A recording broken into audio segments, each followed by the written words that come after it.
from every nation, from every tribe. Welcome to Running with God. I'll be your host. My name is Janae. We're going to do a little bit different on this segment of the Nephilim. We're going to be now speaking about after the flood.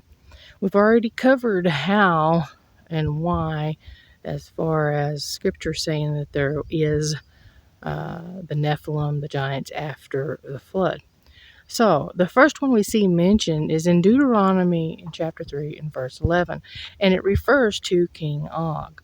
King Og was the king of Bashan, and he was around where we today call present Golan Heights, there in the Middle East around Israel. We see that God instructs Moses to go in and destroy him and his people. He was the king of the Amorites there in Bashan.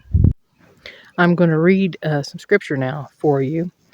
And this is verse 33 through 35 in the book of Deuteronomy and chapter 3.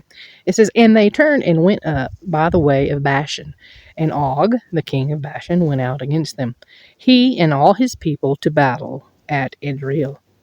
And the Lord said unto Moses, Fear him not, for I have delivered him into thy hands, and all his people, and his land, and thou shalt do to him as thou hast done to Sihon, the king of the Amorites, which dwelt at Heshbon. And so they smote him, and his sons, and all his people, until there was none left him alive, and they possessed his land." Now you see, it said that he was afraid to begin with of him, and God said, "Don't be afraid of him, because I'm going to do the same thing I did when you went into another land of giants," and the mentioning there of Shinar. It is believed that that king was possibly his brother that they defeated there before, but you see, Og was much taller. He was approximately 13 feet tall, and it says in the scripture that his bed was about 13 and a half feet long and 6.5 feet wide. And you can see why in the natural that Moses might be afraid. But this is the only time that we see him really act in this way. But he went in and he obeyed the Lord, and he went and destroyed him and his sons and the people. Now, there's a question that people ask all the time. If God is a loving, merciful God, why did he have Moses and everybody kill so many people, slaughter so many women and children? Now, if you look back in the original teachings we have, which I suggest you do, especially if you do not have the complete understanding, you will see the mixing that happened that God never intended to happen. And these people that are mixed with the fallen angels, there's mentioned in Genesis, and I'll put the scripture above here in a little bit, and you can look it up if you haven't already.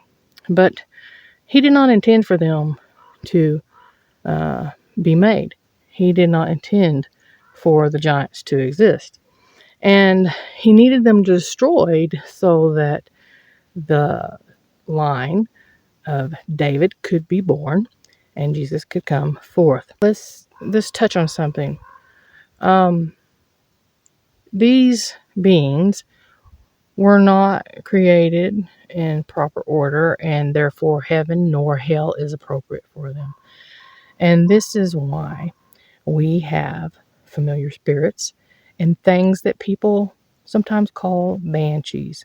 Well, they're not people that are dead. They are these mixed beings, these half and halves that were made because of the sons of God, the fallen angels, mixing with daughters of man. Now we have the mixing of peoples to the present day, where it comes back out again. We will see and touch on that further. I'm going to put a picture at the very end of this video of a very interesting picture from the Gaza Strip, and I'll let you make your own decisions about what it really means in a little bit. An interesting fact to note is the modern day people of Palestine, the Palestinians, claim that they're Philistines. If they are, in fact, Philistines, or mixed, with Philistines. I ask you, who and or what are they? Now, we were speaking of Og, and the word tells us that he was the last of his kind at that moment of the Rephaim. But then we see that the Rephaim pop back up again when we see the story of what happened between David and Goliath. Now I'm going to put that picture up for you guys. I hope that you find it interesting. We'd like to see some comments, see what you think. And I'll see you soon as we pick up once again in the study of the giants. Have a blessed day.